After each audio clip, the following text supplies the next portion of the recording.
Welcome back to Outdoors with Larry Ray on ESPN 790 AM, brought to you proudly by the Tennessee Wildlife and Resources Agency. Hey, welcome back to Outdoors with Larry Ray on this after Christmas Outdoors with Larry Ray show. The day after. The day after. And before we go into this next segment with a very familiar name for this area, and an annual participant in this show, as his brother was before, his late brother. But let's have a little music from Shelby McCall first.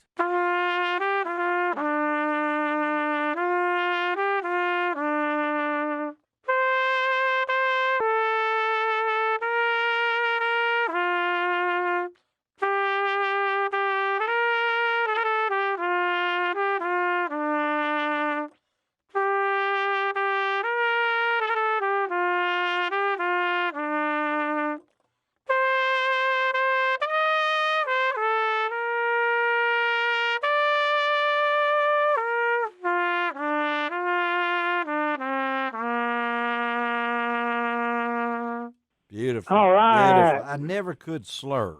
That's a trumpet expression for those of y'all who don't know. I couldn't triple tongue and I couldn't slur. Okay, she did them both. No, you didn't. You have to triple tongue something before we leave here. I can't triple tongue. She can't triple tongue. How about a double tongue? Well, I mean, I can triple tongue, just not for very long. No, don't do it.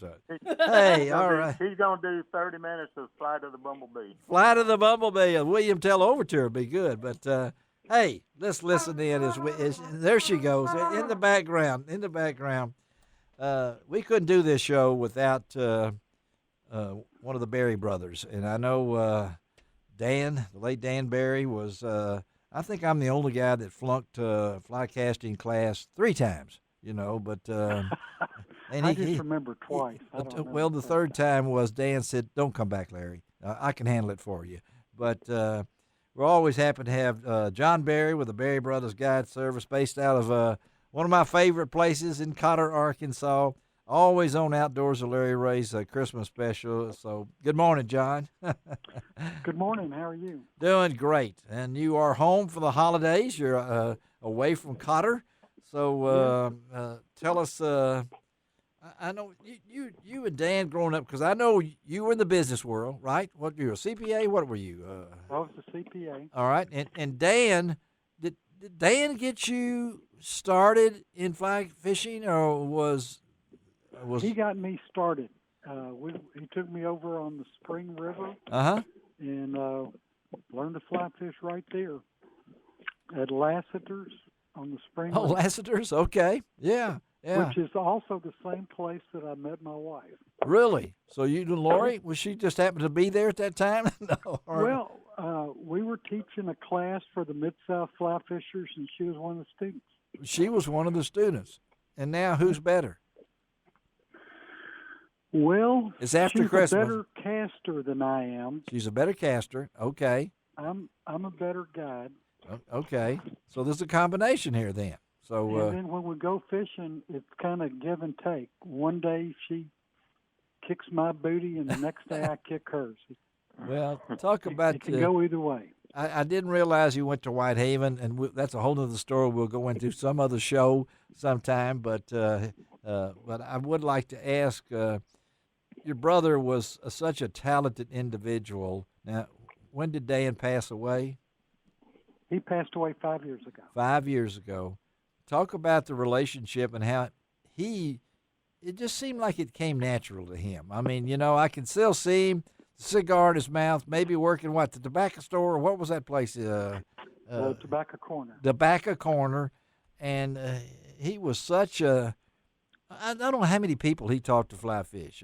Have you ever thought about that? The thing is that my older sister, Carol, she passed away a few years ago. Right, yeah. But she bought a fly fishing rig. But she couldn't figure out what to do with it. She gave it to him, and he taught himself how to cast. He was self-taught then. So well, then he went and worked with some great casting instructors like Lefty Cray to become a much better caster. And he was out in California and became a member of the Golden Gate Fly Casting Club. Dan was in California. Yeah. Okay. Yeah, which was where Steve Rajeff, the then reigning world champion, trained. Yes. Yeah. Did he train under him? Did he know him? Well, he cast with him. Yeah. He did. And he just became a great caster. Amazing. And then he became a teacher, though. I mean, he became a teacher. That was working with Lefty Kreh. Yes. Now, since then, my wife has become the local great casting instructor. Yes, she has. Yeah. And someone had given me a rod and reel the other day to give to kids, and I had it out in the yard, and I was testing it out, and she came out and says, "You're pulling your loop apart." There you go. There's a Christmas statement from your wife. You're pulling. You're pulling your loop apart, and I'm going, "No, thank you, darling. I appreciate that." I've never been a great caster. Yes. And some people say that I work a short line because I'm not that good, but I'm living proof that you can catch fish and not cast very well. That's right. And I know when y'all moved to Cotter, and you've kept this same name. You haven't changed the name. It still says Berry Brothers. The name.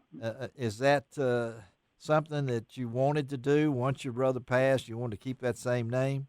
Well, it at first, I guess it's always been an homage to him. Yes. That we started it together. Yeah. And he's not there anymore, but Lori's filled in for him, and she's become quite a casting instructor.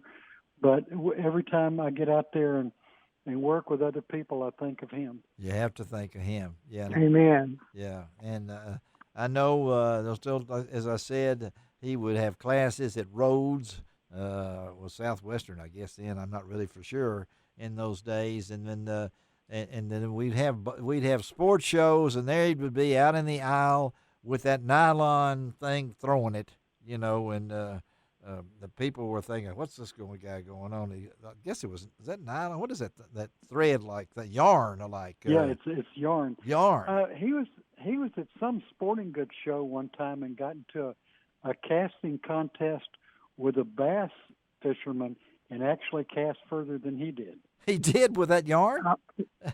No, with the fly rod. Oh, with the fly rod. Okay. Well, I know this Christmas is always special when you come back home and things along that line. This has been a crazy year. We know we're not mentioning a certain word on this show.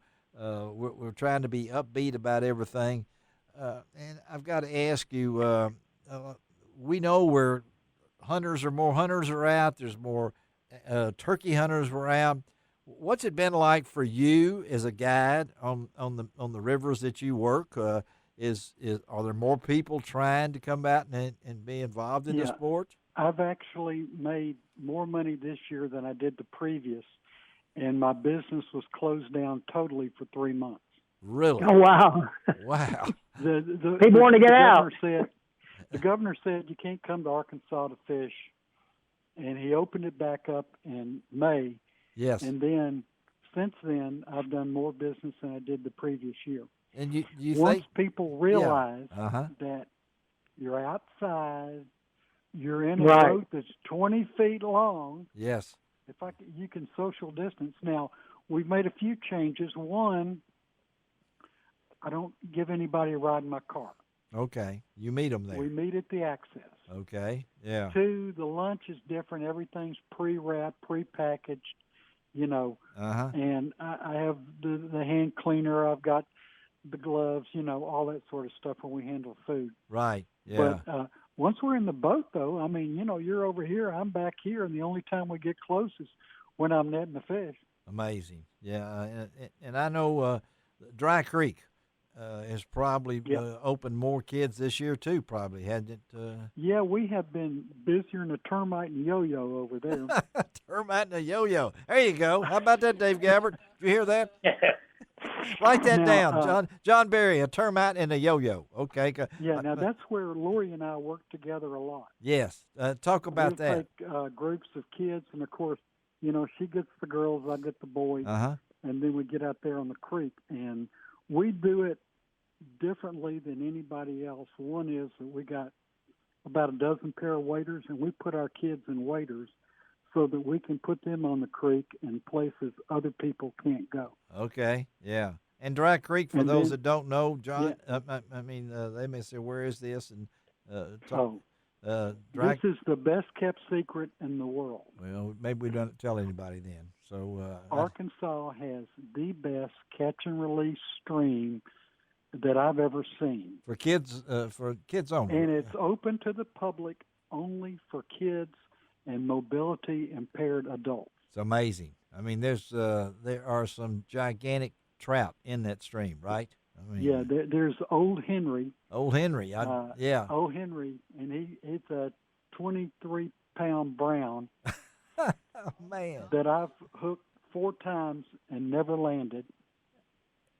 I haven't hooked it. I got a 8-year-old kid on that fish. Yeah. It's called Old Henry, right? Old Henry. It's Old Henry. Yeah, One time he wrapped a rock. One time he went out under an undercut bank, and then another time he just headed south. Folks, this is a great place to take a kid, and also if you just want to get away from it, and there's no better place to go, check out the Berry Brothers Guides. That's Berry Brothers Guides. Is that right, John? BerryBrothersGuides.com. That's it. And they'll take care of you, either Lori or John, either one of those. And you can go to LROutdoors.com. We got the information. I'm telling you, I get a lot of fishing reports. None of them is like John's. Okay, it's a story. And he has a touch with putting those together. John, Merry Christmas. I know it's a day late. Merry Christmas to you. Happy New Year. We'll stay in touch, and always great to have you on this special show every year to talk about fly fishing and your brother and you and growing up. But Happy New Year to you, buddy, okay? Happy New Year to you too, Larry. All right, let's take a break. We'll be right back and close this baby out on Outdoors with Larry Ray.